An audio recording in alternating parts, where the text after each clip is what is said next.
I Hate Politics is a podcast about a human activity we love to hate. And this is the I Hate Politics candidate interviews with Max Socol for Maryland State Senate District 18.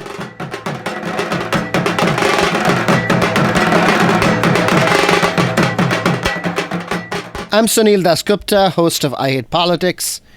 If you are new to the show, I Hate Politics is a podcast about our neighborhoods, workplaces, schools and streets, and our local governments as they function in diverse, democratic, and sometimes divided societies. As part of the show, we have conversations with local, state, and sometimes federal candidates. Rather than ask them how they stand on a multitude of issues, these conversations try to get to the character of the candidate. Before I get into this episode, I want to acknowledge the murder of 19 young students and 2 teachers in an elementary school in Uvalde, Texas. There is great fulmination on gun control on all sides, but it is worth remembering that until we organize, which means get off our computers and phones and go out and bring our neighbors and friends together and go protest, not on the National Mall, but where gun support is strongest, we are not likely to prevail. Politics is not a movie we watch every 4 years. It is how we build our lives every day. Remember this: no organizing, no victory, continued violence. We can stop this, but we have to do more than post on social media.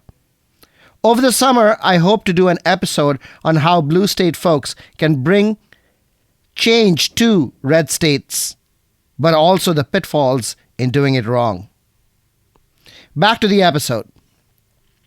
Maryland State Legislative District 18 is a Montgomery County seat centered on Wheaton, Kensington, and Garrett Park, and includes Montgomery Hills, Forest Glen, and goes all the way south into Chevy Chase, west to North Bethesda, and north to the Weir's Mill Corridor, and then east to Glenmont.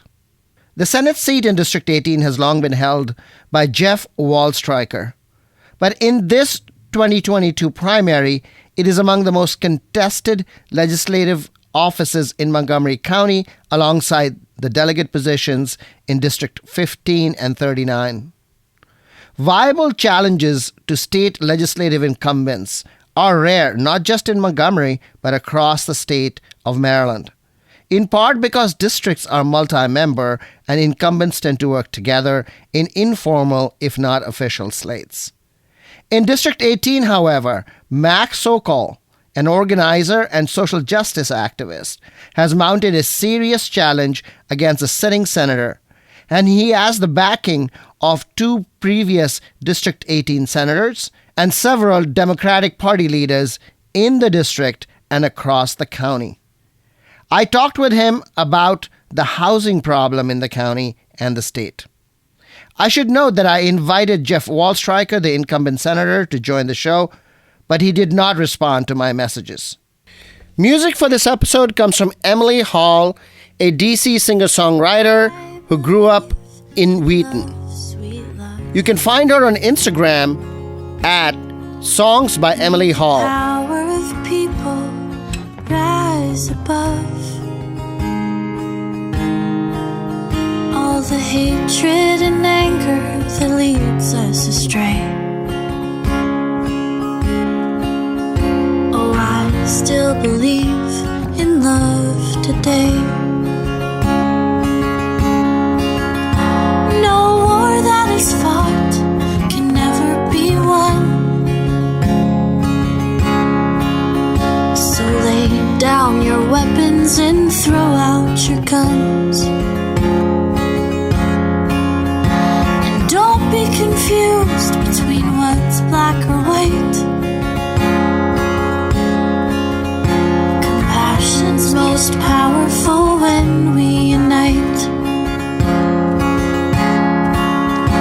'Cause I believe in love, sweet love. May the power of people rise above all the hatred and anger.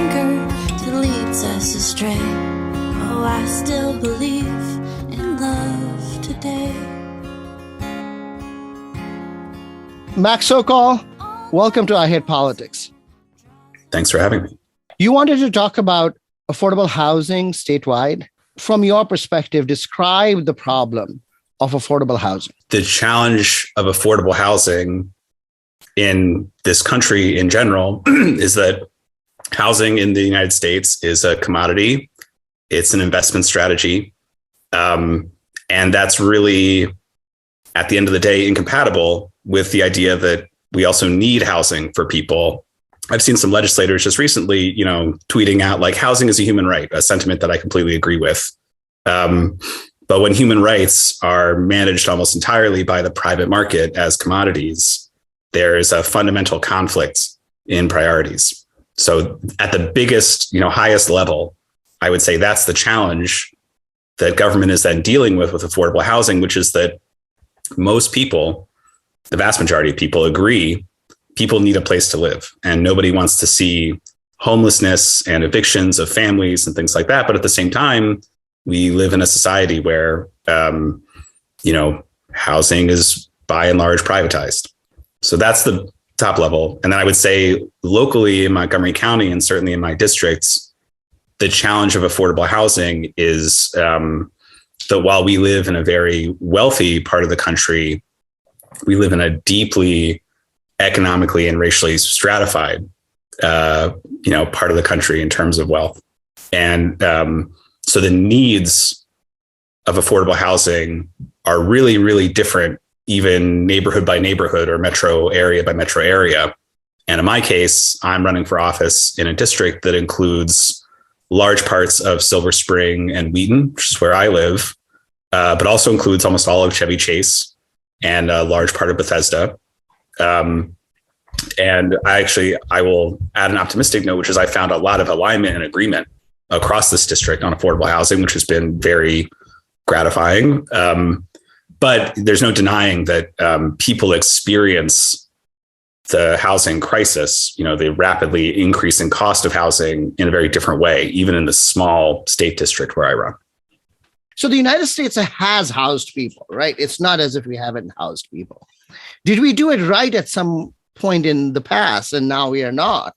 Or is it been this complete market failure is essentially what you're saying? I've actually seen this recently because there are lots of housing advocates who talk about the fact that we built a much larger amount of housing, in the past decades than we do today. There's a big drop off with the 2008, financial crisis that was really a housing market meltdown where we sort of never recovered construction rates from that point, although even that is mostly private building. My best understanding is that because of racist practices like redlining, and the fact that, again, like even in the past, we were working through the private market by and large through the banking system.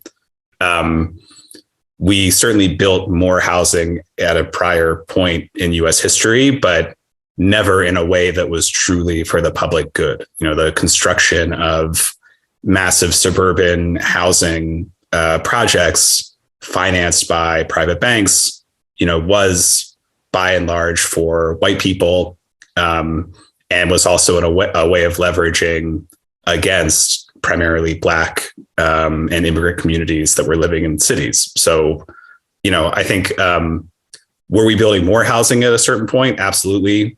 Were we doing it in the right way? It doesn't seem to me like we have a great model to look at, at least in the past century, that we should be going back to. I think the things I'm most interested in are newer ideas, at least in this country, although they're not new in other parts of the world, about housing. Of course, the US has built public housing in the past, which is, spoiler alert, part of what I'm here to talk about. But public housing in this country has primarily been, 100% of deeply affordable housing for folks who could not afford housing, which again, was sort of connected at the hip to racist housing policy in general. And what that resulted in was, number one, parts of our communities that were systematically underserved and deeply impoverished. And number two, on a political level, it really ruined the reputation of the concept of public housing in this country with a lot of folks for many, many years, justifiably or unjustifiably. And that's part of what we're struggling with today. How exactly do you rehabilitate the image of public housing?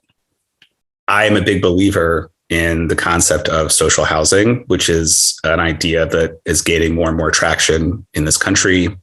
It is a model of publicly owned housing that is grounded in the concept of mixed income development. And so the idea is rather than building exclusively deeply affordable housing units, we build developments that are, I mean, you can tinker with the percentages, but in general, about a third market rate, a third at cost, and a third deeply affordable. And the beauty of this kind of system is, number one, your market rate units can subsidize your affordable units, which means that it's more financially sustainable to do this kind of building. And number two, just as importantly, in my opinion, on the political level, you are creating public housing where the people who live there actually have, an amount of economic and political clout in our system. They can fight for their rights in their communities. And you're also moving away from this sort of public anathema to the concept of public housing as the idea that these are, future slums or something, and instead giving people a sense that, housing is an investment that we all share. It's democratically controlled in this case. This is probably too glib or something, but I've likened it to sort of like the Medicare of housing. It's a public good and a public system that is popular in large part because everyone, at least in theory, can get access to it, at least in the case of Medicare, at a certain age. Delegate Waldstreicher has had several bills in Annapolis looking at social housing. Have you looked at the funding mechanisms he proposes? How much it is going to cost? One thing I will say about Delegate Stewart's bill is the fundamental issue that has held it up so far in the legislature is the funding mechanism. And I'm not telling tales out of school. I'm sure he would say the same thing. He has very gamely tried several different funding models. He has brought the realtors to the table and, the builders and everybody with an interest in this to try to find something acceptable. And so far, and I think he's made progress, but so far the bill has not moved forward despite that. So depending on the mechanism that you use, you get different amounts of revenue. To me, the more the merrier, because we have a massive housing shortage in the state of Maryland. And I really want to see that shortage filled as much as possible by a public intervention rather than the private market, because I think that even for housing advocates, who see the private market approach as maybe more politically smoother to move through, I just think that long term, we're all going to regret continuing to expand the private market in an attempt to find our way to affordability, because we know the dynamics of the private market. It's a profit-seeking enterprise. And we will ultimately all be disappointed in the outcomes if we don't find a new way to finance housing.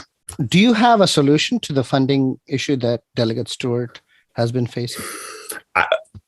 I thought every single one of the proposals he made was completely I'm asking about the political feasibility of funding $30 million at a time when Muriel Bowser in DC is funding $500 million, right?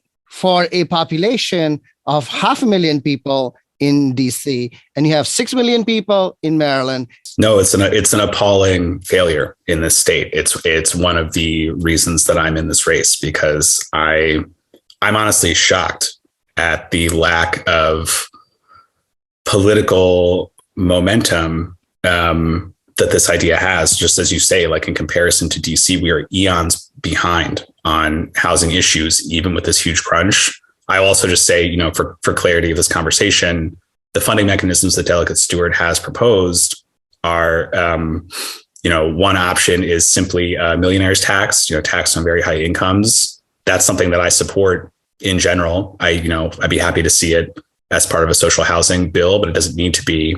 But there is already, for that matter, there's already a bill in the Senate that also needs support that simply fixes Maryland's income tax system, which is very upside down right now, that would create this kind of revenue.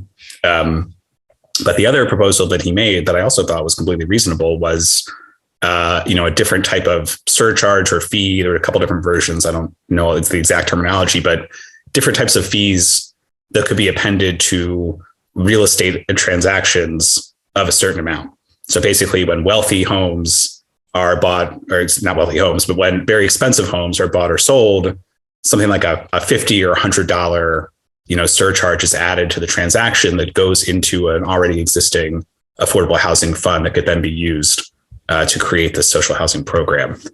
Now, what I heard in testimony when that bill was up for debate last year was apparent concern from some real estate interests that this would discourage first-time home buyers. And as somebody who has had the unfortunate experience of having to buy a home in Montgomery County, I can tell you that by the time you're sitting at the table signing the paperwork to buy your unbelievably too expensive home, the idea that $50 or $100 extra on that sheet that you're signing is going to be the thing that makes you stand up and say, I can't afford this, is laughable. But that was the argument that was put forward. So that's where we're currently at in terms of the revenue debate. All this is leading me to say that this is really a political problem. This is not a policy, technicality problem of raising the money. This is about whether or not we can create a progressive majority in the state legislature with real grassroots backing from renters and people who have, self-interest in the housing question, to push this through, past the very deep pockets of developer interests and other folks who currently have far too many legislators on speed dial about these issues. So that's, at the end of the day, again, as an organizer, I say this, I look at this and it's very clear to me that we have a great plan. We have a good framework bill. Delegate Stewart has made every effort to reach a compromise on this. And what's really holding us back is the political question. Do you think then that the legislators that represent parts of the state that are essentially suburban or rural, and legislators in parts of the state that are more urban, like you, right, have a difference in perspective, and getting a coalition across that divide is difficult? That's a very interesting question that I have several things I want to say about it. For one thing, Maryland's not different from other states where the first and primary, divide between our urban and rural counties and metro areas is one of a political party. So in terms of whether or not there's broad rural support for this bill, I actually think there is some, but there's not broad support. And I don't think that any particular bill is going to be the thing that brings together the rural and urban divide at this point in time politically for our state. That's not to say that I don't care about how this bill would impact rural areas. What I would say is that you mentioned it yourself, rural areas do also need more affordable housing options. And I know that Delegate Stewart's bill, is designed in such a way that it creates the opportunity for rural counties to draw on this housing fund just as any urban county would. Would they have less need of it because they're less dense areas? That might be the case. But to give you a concrete example, Delegate Stewart's bill encourages proposals for social housing developed near transit, right? Because in general, that's a goal we all have. We want more transit accessibility, both for the purposes of people living in these developments. That means they don't have to be spending money on a car. It reduces traffic for all of us. It's better for the climate, et cetera, et cetera.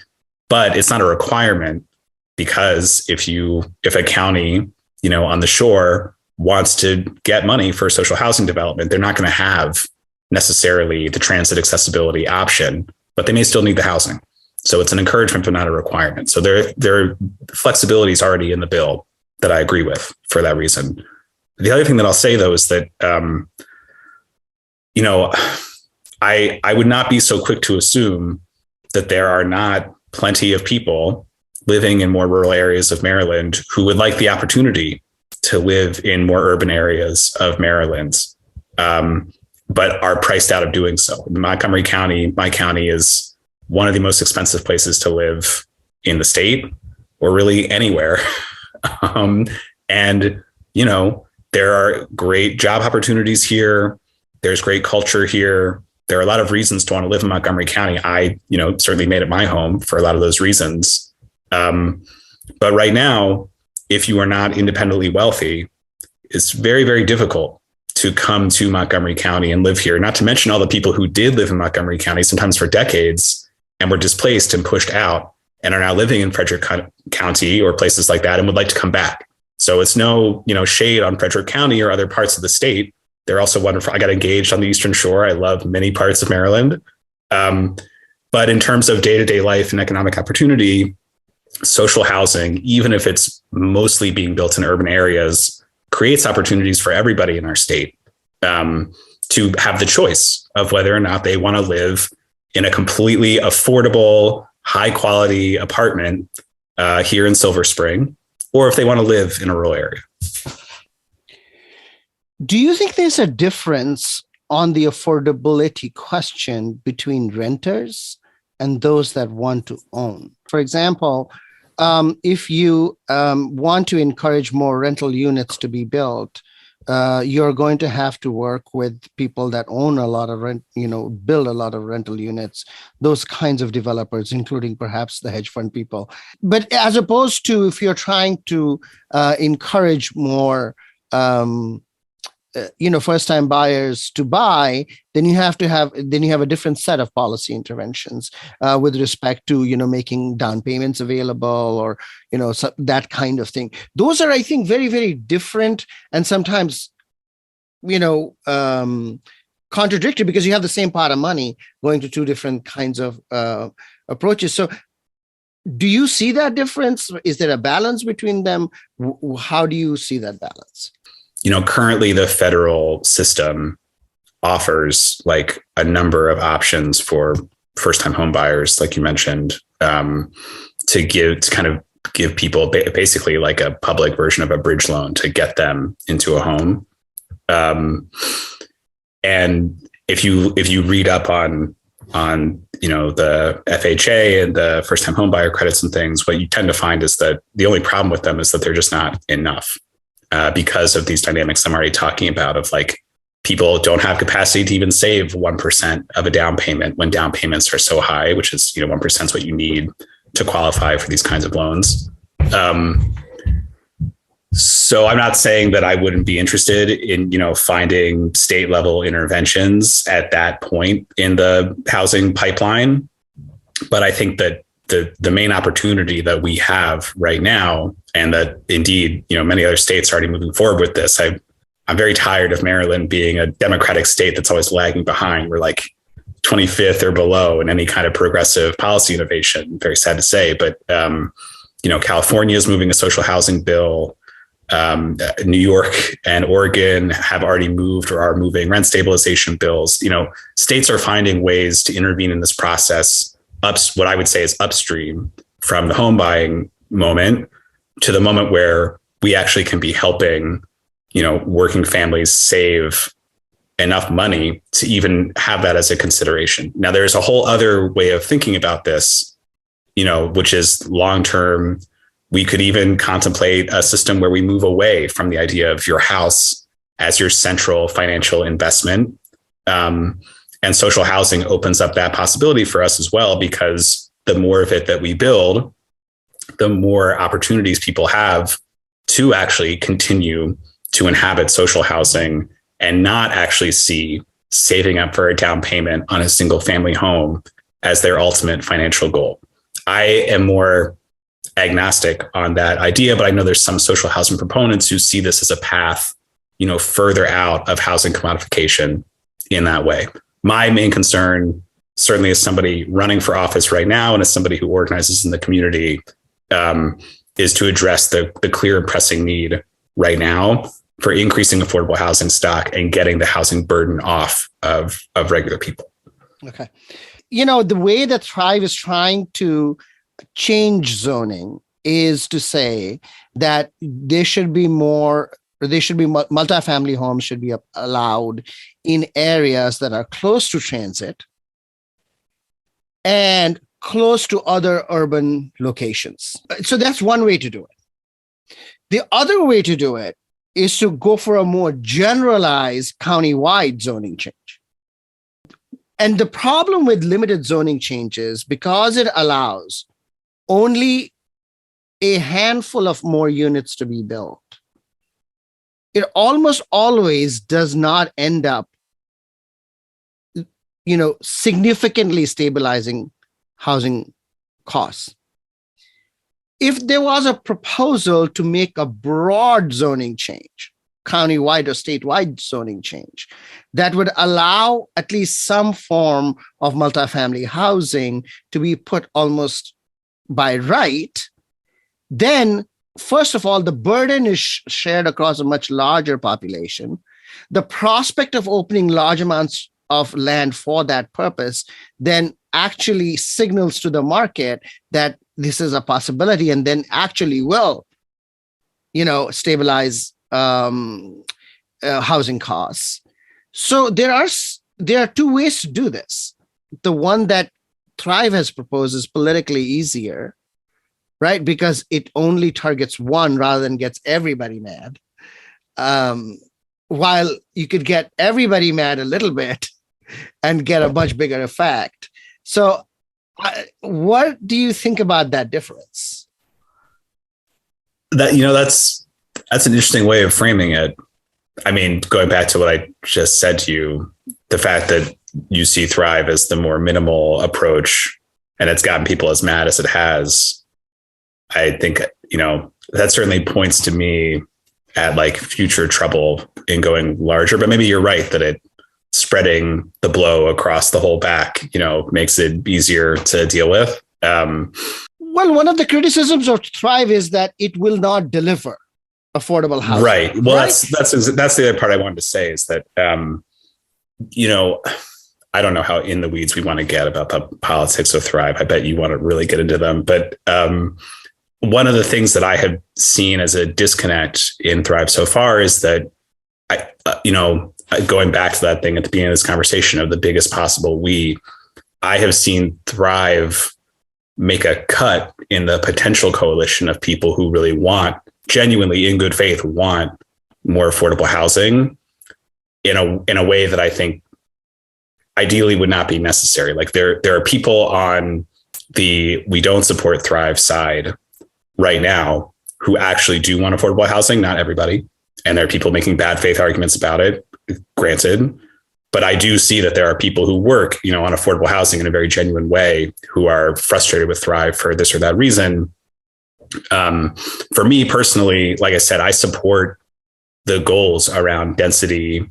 I think rezoning is necessary, but I too, have hesitation. Number one, because as you say, just, building multifamily housing in certain areas of the county is not really the scale of housing intervention that we need. And number two, the term you used was like signaling to the market, we can build more housing this way. My understanding of the housing market is that it does not work on an, supply and demand economics 101 basis. It's a more complex financial question than that. And so I get worried as well when I see plans put forward that are basically like, with this one weird trick, we're going to convince the private market to build affordable housing. It's not been my experience that that's really how this plays out. So what I would like to see is a slightly different drawing of the lines where absolutely people can support broad zoning changes. I think that's completely appropriate. It's part of the natural evolution of, how our society is structuring as our population increases and we become more urban. But also a real recognition by the strong zoning change advocates that the kinds of public housing options that I'm talking about are an essential part of the mix. Because I think the fear is, at least from people that I respect who are not currently on board with the Thrive Plan, the fear is that there's a lack of appreciation from some Thrive advocates that we cannot count on the private market, even with massive zoning changes, to build us into affordability. That would have to come from the council and the executive, which has not acted, right? So I think. Yes. And I will say that, Montgomery County actually has a very promising social housing project coming online that I know many people involved in one way or another in advocating for Thrive have been part of. And I'm very excited about that. I think it's a great start. That this is the development in White Oak that's going to be mixed income and actually dedicated age restricted apartments as well. So it's an awesome plan to build, I think like 260 or something like that units, some of them market rate, some of them affordable rate for seniors in White Oak, just off the Beltway. I think it's a great idea. And the county managed to do that with a $3 million, pool of money where there's still money left over to build even more. So that is very exciting to me. And that's the kind of work that I think, what I'm talking about is the political question here. So what I'm saying is that, right now there are people really struggling to get Thrive over the line. They're working very hard at it. I think there are more people who can be brought into the coalition by coupling the zoning, critique and demand for change with an equally loud demand for more of the kind of projects that are happening right now in White Oak, more social housing as a single, political demand. Max Socol, thank you for coming on I Hate Politics. Good luck in the campaign. Thanks.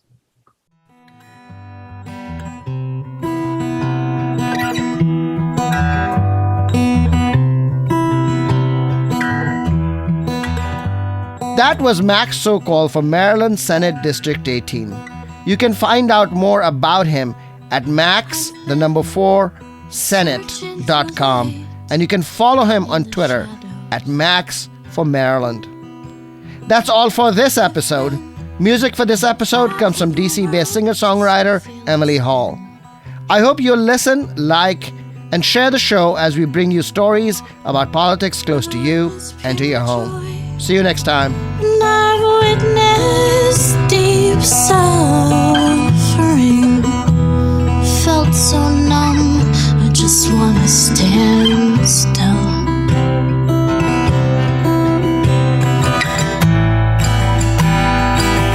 But I practice my will, let it move,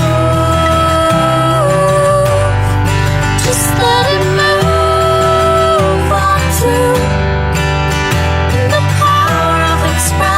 We find the connection to live our truth.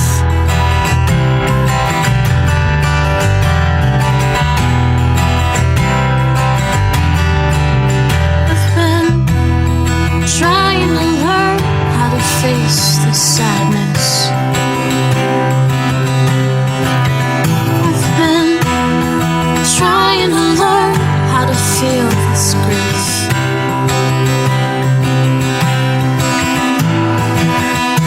From moments of love to moments of loneliness, I surrender in gratitude for